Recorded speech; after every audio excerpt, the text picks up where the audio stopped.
Ji. Welcome, friend, to our new episode with Dr. S. Srinivasan ji, a highly senior experienced person. And हमने देखा कि एक समाज में एक बिहेवियर होता है, एक फैमिली में बिहेवियर होता है, वैसे बिजनेस में भी एक बिहेवियर होता है, उसको कहते हैं ऑर्गेनाइजेशनल बिहेवियर। तो आज हम डॉक्टर साहब से सुनेंगे कि इसमें क्या क्या कंपोनेंट होते हैं। तो डॉक्टर साहब, आपका बहुत बहुत स्वागत है और धन्यवाद मैंने स्क्रीन शेयर कर दिया है जी। Thank you once again. Thank you, Jain Saab. You are choosing very interesting topics and I get to learn a lot. तो आज का जो विषय है, it is basically for corporate, organizational behavior। बोला तो थोड़ा सा अरे बाप रे, वेरी कॉम्प्लिकेटेड ऐसा लगता है बोलेंगे, मगर ऐसा कोई कॉम्प्लिकेटेड नहीं है। जैसा हम पर्सनल बिहेवियर करते हैं और ग्रुप बिहेवियर करते हैं वगैरह, जो ऑर्गेनाइजेशनल बिहेवियर बोले तो मैनेजमेंट टर्म्स में कोई भी ऑर्गेनाइजेशन हो, छोटा हो या बड़ा हो, if how it behaves, okay, how it behaves, where it behaves in the street, it behaves in the office, it behaves internally, it behaves externally, ये सब पकड़ के जो बोलते हैं उसको ऑर्गेनाइजेशनल बिहेवियर बोलते हैं। इसमें कोई घबराने की बात नहीं है, and there is no special anything that you have to do. You be the right person at the right time at the right place and you behave the right way.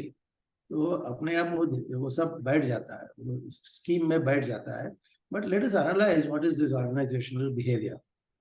Now it is an academic study on how people interact within groups. Now these groups can be, it can be within the organization, like sales versus marketing versus quality control versus logistics वगैरह वगैरह, or it can be outside. Client आता है, regulatory लोग आते हैं, financial लोग आते हैं, और जनरल CSR के लोग आते हैं, और गवर्नमेंट का, और ये पूरा इंटरेक्शन चालू ही रहता है, and that has its own behaviour pattern. तो अल्टीमेटली घर के अंदर बिहेवियर पैटर्न जो अच्छा होना चाहिए वो तो होना ही है, मगर उसके ऊपर ऑर्गेनाइजेशन के साथ हम कैसे बर्ताव करते हैं और एक दूसरों को समझते हैं, एक दूसरों को संभाल लेते हैं, वो सब पकड़ के ऑर्गेनाइजेशनल बिहेवियर बनता है। बट लेट मी से वंस अगेन, वो बम्बास्टिक लगता होगा, बट इट्स नॉट, इतना कुछ बम्बास्टिक नहीं है। Next slide please. तो factors affecting organisational behaviour, what affects your organisational interaction, communication वगैरह वगैरह। तो उसके लिए आपको जो पार्टीज इन्वॉल्व है उनको समझना पड़ेगा। Number one is people. Organisation बोले तो पीपल आ जाते हैं, without people there can be no organisation, so they will decide how you behave as an organisation. And organisation बोले तो उसके लिए एक स्ट्रक्चर बनता है। अनस्ट्रक्चर्ड लूज बात बनती है तो ऑर्गेनाइजेशन डिसिप्लिन सक्सेसफुल नहीं रहेगा। इसको ऑर्गेनाइजेशनल स्ट्रक्चर की जरूरत है और एक कल्चर की भी जरूरत है, जो भी हम देखेंगे। तो आ गया फिर technology. Without technology, there is no life nowadays. Even in the primitive days, when you went tilling the farm and agriculture वगैरह, उधर भी टेक्नोलॉजी था। प्रिमिटिव टेक्नोलॉजी हो या ना हो, अभी आजकल का टेक्नोलॉजी इतना तेज से बढ़ रहा है, moving very fast, and people are finding it difficult to cope up, but it has to be done. वो टेक्नोलॉजी का भी हमें ध्यान में रखना है। And environment, the more the business you do, more the groups you interact with, वो सब पकड़ के आपको मिलजुल के रहना है। वो एनवायरनमेंट में अंदर आ जाएगा, पोल्यूशन आएगा। अभी देखिए कल परसों बड़ा भूकंप हुआ और हजारों लोग मरे। तो बोलते हैं एनवायरनमेंट ठीक नहीं है, you didn't manage your environment. बोलते हैं कि एनवायरमेंटल मैनेजमेंट ठीक नहीं है। What does it mean? You have to see what you are doing with your natural resources, और एग्रीकल्चर होगा, फिर बाकी टेक्नोलॉजी आना जाना होगा, वो सब पकड़ के एनवायरनमेंट बनता है। वो सब चीजों को मिलजुल के हमें देखना है। तो पीपल, स्ट्रक्चर, टेक्नोलॉजी और एनवायरनमेंट, ये सब पकड़ के हमें ऑर्गेनाइजेशनल बिहेवियर का एक पैटर्न बनता है और उसका समझ होना चाहिए। अगर समझ न रहेगा So as an organization, you will fail. This we see in many places. Like, for example, the organizational structure and the technology and the environment and the people, they come together beautifully, say with Ambani's empire. कोई भी empire हो, ये 4 factors को लेकर के मिलजुल के वो अमल में लाने का, that is going to decide your organizational behavior. Next slide, please. Ultimately, organization बोले तो what is organization? It is not brick and mortar. It is not a bungalow. It is not glass and steel structure. It is not just high-flying hardware. Basically, organization को लगता है human element आ गया. HR हम जो हम बोलते हैं, without HR, all the structures will be a waste. कल परसों मैं एक मीटिंग के लिए गया था दादर में, and glass and steel structure. And in the same place, many years ago, there was nothing. And वो structure बना, तो उसके हजारों involvement होते हैं, और ultimately, who are the fellows sitting inside that building? That is important. How they behave. तो human element को ज़्यादा importance देना है, और ये human element बढ़ता ही रहेगा. हालांकि आपका टेक्नोलॉजी तो बढ़ता ही जाएगा, आर्टिफिशियल इंटेलिजेंस आएगा, और कुछ इंटेलिजेंस आएगा, और कुछ ना कुछ नया कुछ बनता रहेगा. So we have to learn to live with the dynamism, and the dynamism has to be understood and appreciated by employees. So organization development बोला तो interaction बोले तो relationship human element आ ही जाता है. तो हमें human element को जरा समझना बहुत जरूरी है. आप कुछ कहना चाहेंगे साहब? नहीं सर, ठीक है जी. So let us take a look at employees. Now employees engagement बोलते हैं. कोई पूछेगा to HR people meet over tea or coffee. How is your employee engagement? हाँ, क्या चीज़ है भाई? वो एम्प्लॉय एंगेजमेंट का इंडेक्स बना लेता है, वो मेजरमेंट बना लेता है, वो ऐप बना लेते हैं. तो ये सब एम्प्लॉय एंगेजमेंट के ऊपर है. And if your employee engagement is in place, then your organization is doing fine. If your employee engagement is poor, you can have the fanciest of buildings, fanciest of hardware, software, etc. But you will fail if your employees are not with you. So let us look at that. Next slide, please. Or how do you interact with employees? What do we do? There are these elements listed, and they are all highly human. So you cannot reduce it to just numbers and glass and steel. Now, for example, you have to care. Number one, you have to care for the human being. How do you care for it? You care for it by interacting with the fellow the moment he enters your organization. You have to care, and then you have to connect, and then you have to coach. Now you have to tell that fellow, look, my dear friend, you are a good guy, but you have to fine-tune your behavior, fine-tune your behavior in terms of what you put in, input, output, वगैरह. And then you make sure that the person is contributing. So सिर्फ आके लोगों को लाके कुर्सी में बैठा दिया, बड़ा कुर्सी है, हाँ, उससे कुछ नहीं होता. Ultimately, that person will have to contribute, and only if he contributes, he will be congratulated. तो ये डायनामिक प्रोसेस है, मगर ये सब ह्यूमन है. And I'm repeating this because HR का जो दृष्टिकोण है ना, वो it will be universal. And I strongly believe in HR because HR ultimately will decide your success or failure within the organization.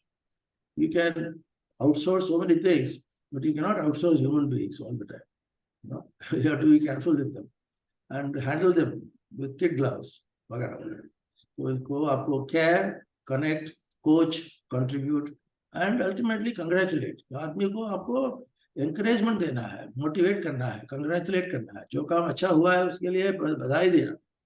जो काम इतना अच्छा नहीं हुआ, बोलेंगे don't worry, motivate. करते रहो, लगे रहो, मुन्ना भाई बोलते हैं ना, ऐसा लगे रहो.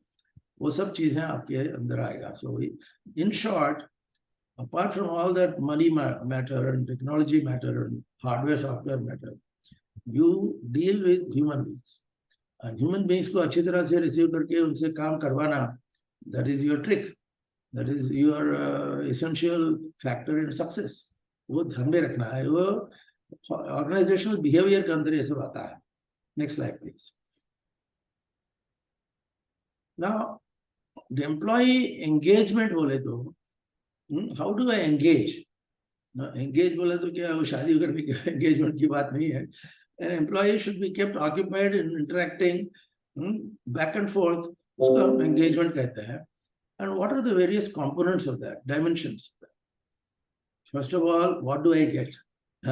What is in it for me? हम बोलते हैं ना. Number one, organization हो या घर हो या कुछ भी हो, मेरे लिए क्या है?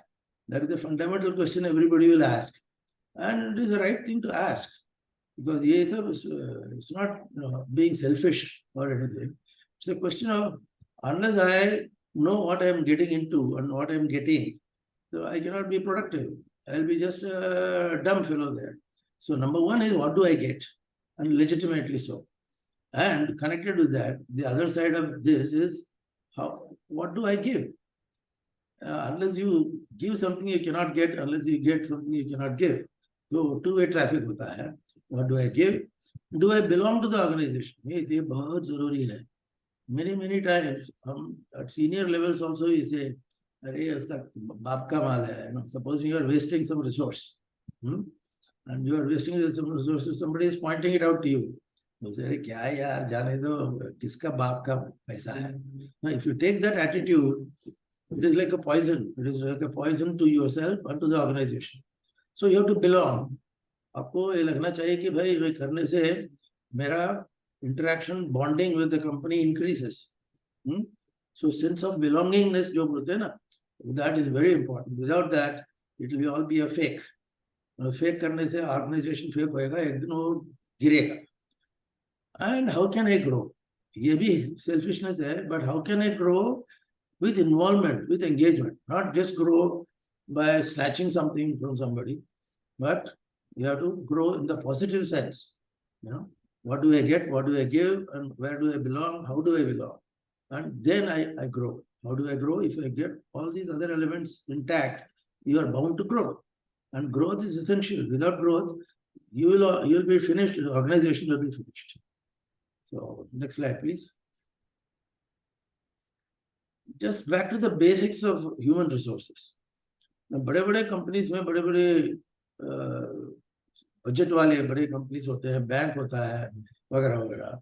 वहाँ पे ह्यूमन रिसोर्स का इन्वॉल्वमेंट इतना दिया जाता है कि वो हजारों चीज हैं जो नॉट रियली कॉन्क्रीट, उनको अमल में लाके the managing director and the board of directors and everybody will pay attention to human resource.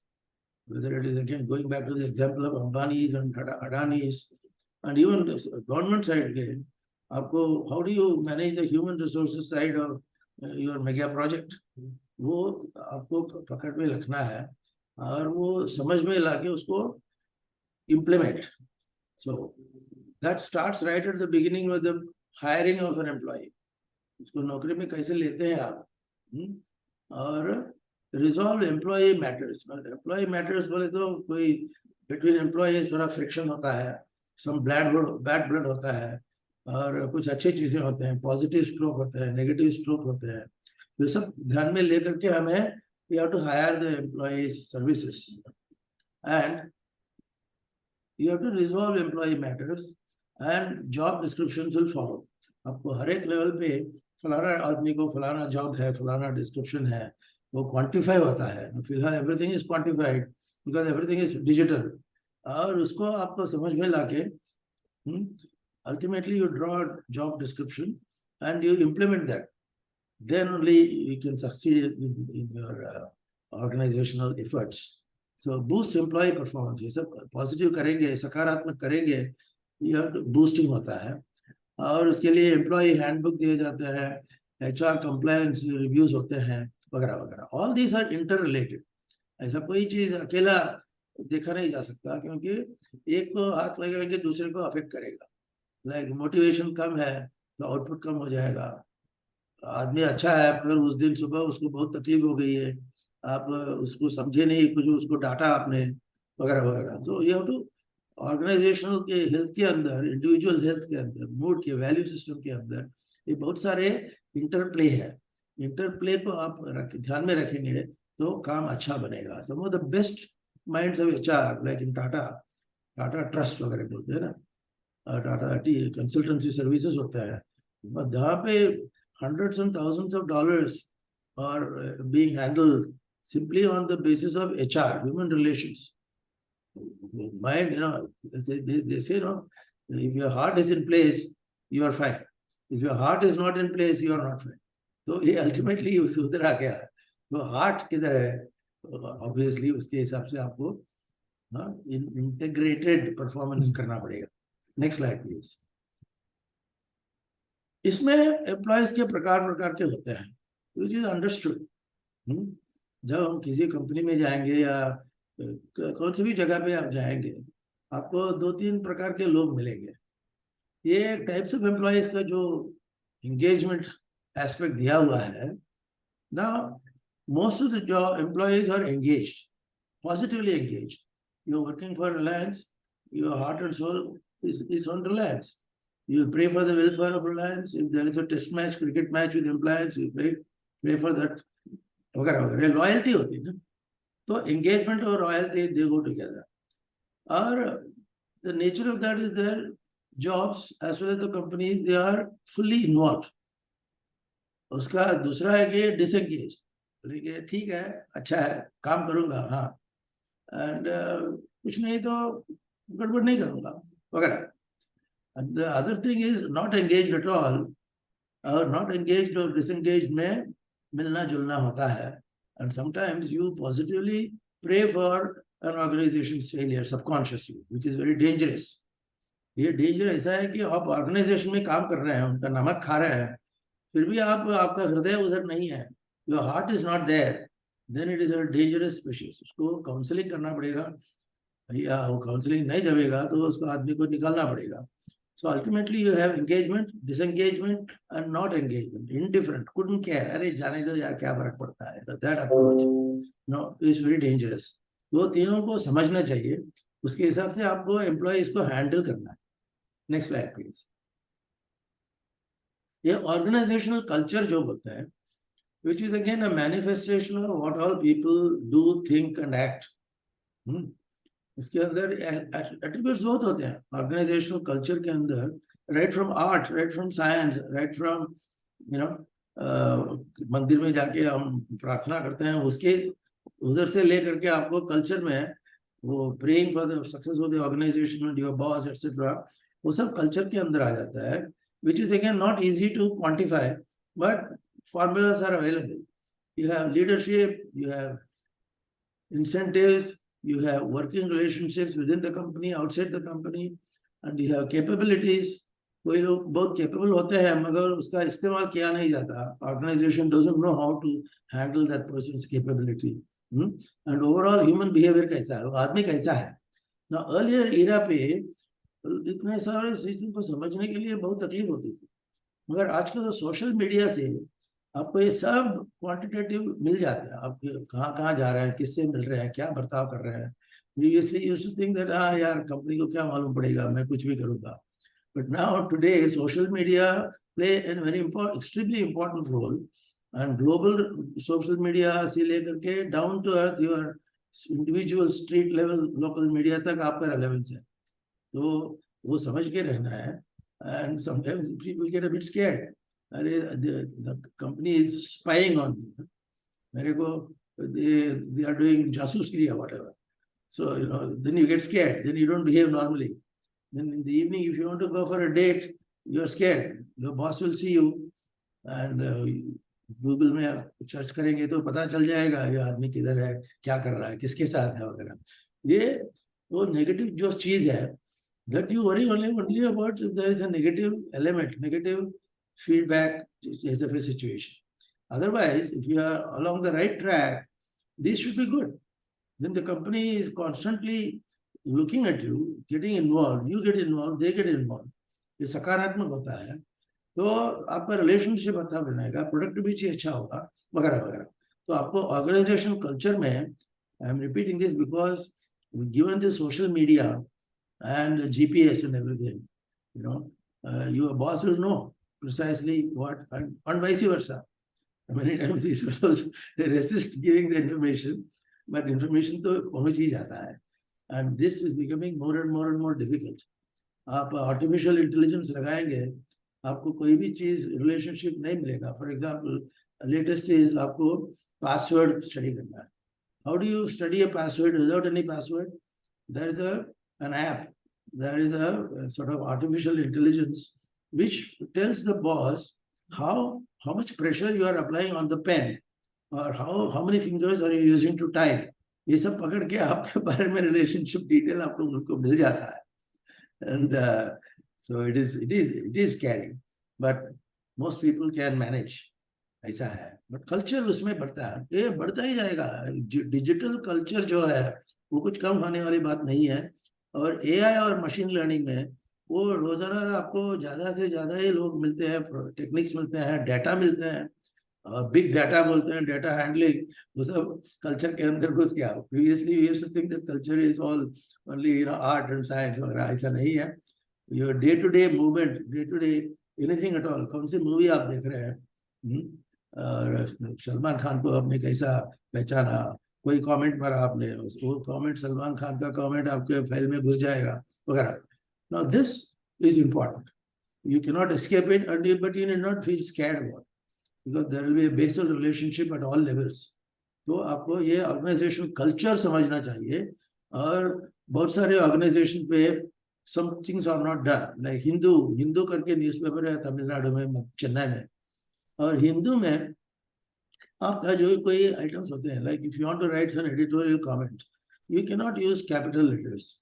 You may say I want to use capital letters to report, but Hindu वाला बोलेगा ना, हमारे newspaper में, हमारे company में कोई लोग कैपिटल लेटर यूज नहीं करते.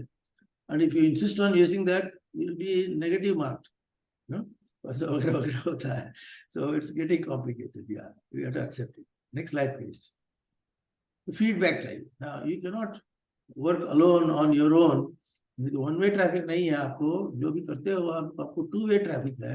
वो टू वे ट्रैफिक बोले तो फीडबैक होना चाहिए. आप कुछ करेंगे और उसका प्रतिसाद सामने वाले से मिलेगा, वो फीडबैक होता है. And feedback will decide how you take a toilet break, for example. How many batches of फलाना हार्डवेयर आर यू हैंडलिंग. वो आपको इंफॉर्मेशन वापस मिलता है, और फीडबैक से आपको असेसमेंट भी बनता है. And assessment is vital in today's world. And you may think it is very easy, but it is getting complicated, but it is there. Next slide, please.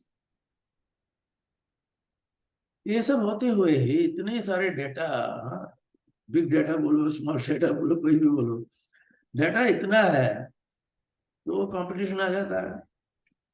Previously competition was a little loose, but nowadays competition में क्या, फलाना project में आपको कितना percentage क्या मिला, आपको 3.5 figure मिला, बाजू वाला 3.7 है, आपको जलसी शुरू हो जाती है, आप जलते हैं. वो ऑर्गेनाइजेशन बिहेवियर को डिस्टर्ब कर सकता है. एट द सेम टाइम आपको हेल्थी कंपटीशन चाहिए. Without competition there is no life. And competition has to be healthy, so that you don't backstab somebody. ऐसा भी करने वाले हैं, नारद में लोग होते हैं, एंड उनको भी संभालना है. वो एचआर को संभालना पड़ता है, वो ऑर्गेनाइजेशनल बिहेवियर के अंदर आ जाता है.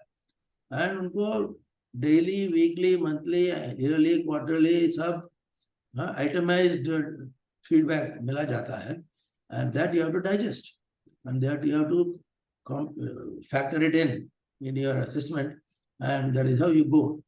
So there are some people who will say there is no such thing as healthy competition. All competition is unhealthy. ऐसे बोलेंगे. Maybe Wasim Akram will agree with that, but not we. तो healthy competition होता है वगैरह. Next slide please. ये सब होते हुए आप आगे जाएंगे, और ये 5 लोगों से एक आदमी को recognition मिला. He got a pat on the back. और बाकी 4 लोग क्या करते हैं? Do they sulk and do they shout injustice? चिल्लाना शुरू करते हैं क्या? नहीं. वो अचीवमेंट को आप स्टार वैल्यू पकड़ के, you are in all round good positive vibes. तो 4 लोग आपको देख के तालियां बजाते हैं, तो ये पॉसिबल है only if you have positive vibe, positive relationship. तो ऑर्गेनाइजेशनल बिहेवियर में पॉजिटिविटी की बहुत बहुत जरूरी है। For example, in the morning you come to the office with some little problem, and the problem should not be magnified. Your colleague should understand, चलो यार आज उसका दिन ठीक नहीं था, वो मूड खराब था वगैरह। ये सपोर्टिव, एक दूसरे को इंकरेज करके सपोर्ट करके ऑर्गेनाइजेशन बिहेवियर रखते हैं, वो बहुत अच्छा है। खुद के लिए अच्छा है, ऑर्गेनाइजेशन के लिए भी अच्छा, उनके फैमिली के लिए अच्छा है। Nowadays, more important is being given to families. How far it is implemented, I don't know. But family-related values are itemized and then fed back into the employee profile. You know, you can be brilliant in your organization, but you are neglecting your family. It's not good. So this is another factor that is entering the picture. Next slide, please. इसलिए उसको हम बोलते हैं camaraderie. Camaraderie बोले तो एक दोस्ती, real deep दोस्ती। कैमराडरी आपको आर्मी में देखने को मिलेगा। मराठा रेजिमेंट के अंदर सब लोग they will eat similar food, they will behave in a similar way, दोस्ती बनती है, कैमराडरी बनती है, etc. And now that is going to be even more organized and regularized and encouraged. वो कैमराडरी होना चाहिए। वो कॉमरेड से लेकर के ये शब्द बना, मगर कैमराडरी बोलते हैं उसको, फ्रेंच है वो। तो आपको ऑर्गेनाइजेशनल बिहेवियर अच्छा होना चाहिए, तो कैमराडरी होना चाहिए। Next slide please. ये वन अपमैनशिप बोलते हैं, दैट इज अनदर थिंग। तो कंपटीशन के अंदर you want to show off, you know, for example, in the morning you go to the office and you are wearing a tie, and your tie is very good, you know, 500 rupees 600 rupees का tie है, and वो देखते ही वो बाजू वाला जल जाता है, और जलता है तो ऐसा जलता है कि then he wants to show off that his tie is better than something, or tomorrow he'll come and say my trousers are better or my makeup is better. ये इसको हम कहते हैं कि one up manship, one up, I am one up on you, I am better than you, I am superior to you. ये भावना जब तक रहेगा तब तक ऑर्गेनाइजेशनल बिहेवियर ठीक नहीं रहेगा, ऑर्गेनाइजेशनल दुश्मनी बन जाती है। And in many many companies many problems or interactions are out of jealousy. So उसको संभालना है, so it is more easily said than done, but it is important. Avoid jealousy, cut out jealousy, bring in positive vibes. One up मत करो, वगैरह वगैरह। Next slide please. तो jealousy जो मैंने कहा, and jealousy is jealousy magnified. Yeah, you should not be jealous, हम बोलने के लिए ठीक है, मगर jealousy आता ही है। और बाजू वाले के एडवर्टाइजमेंट में आप देखते हैं ना, डिटर्जेंट का पाउडर का advertisement, some ladies there wearing a white saree, and ये जो जिसने फलाना कंपनी का व्हाइट डिटर्जेंट यूज किया, इसका शेक करके दिखाएंगे, उसमें डबल व्हाइट रहेगा। इमीडिएटली क्या होने वाला है, जेलसी आएगा। ना कॉर्पोरेट प्रमोशन के अंदर jealousy is a very important factor. My teeth are better, my फलाना इज बेटर, माय थलाना इज बेटर, ऐसा करके आप कंपैरिजन करते जाएंगे, फिर आपका दिन बिगड़ने वाला ही है। तो जेलसी निकालने का बहुत बहुत तकलीफ है, मगर it has to be done, otherwise it will show in your performance. So that is about jealousy, but that is a bugbear of organizational behavior, where we want positivity, we want friendship, we want camaraderie. Next slide, please. So at the end of it all, you should ask your organization, ask not what your country can do for you. इसमें ये John Kennedy का statement है, वो उस जमाने में Richard Nixon was the president. Kennedy का ऐसा था कि उसने कहा कि भाई don't ask what your country can do for you, ask what you can do for your country. मतलब देश के लिए आप कितना सैक्रिफाइस करोगे, क्या त्याग करेंगे, वो ध्यान में रखिए, आपको काम करना है वगैरह वगैरह ना। उसी स्टेटमेंट को इंडिया में भी उन्होंने अप्लाई किया। Ask not what your country will, country related to all companies, countries, etc. What they can do, your flag, your game, your this, your that, what they can do for you. ऐसा मत पूछो, what you can do for them, what you can do for, say, cricket score. Supposing you are watching a cricket match and you are feeling very happy, then instead of saying that something should be done to me, you should say, what can I do for you? Virat Kohli को हम कैसा support करेंगे, कैसा वगैरह वगैरह। This kind of भावना, जो mindset है, which is very important for corporate behaviour. और along these directions, if we keep moving positively, our personalities will be better, and our families will be better, our companies will be better. So that's what I thought I would share, साहब। Sir बहुत बढ़िया आपने बताया, organisation behaviour और culture कैसे क्या होता है उसके बारे में बात की। एक पॉइंट और है सर, हर ऑर्गेनाइजेशन का कोई वैल्यू सिस्टम होता है। वैल्यू सिस्टम समझो ऑर्गेनाइजेशन का नहीं है तो फाउंडर और कोर टीम का होता है।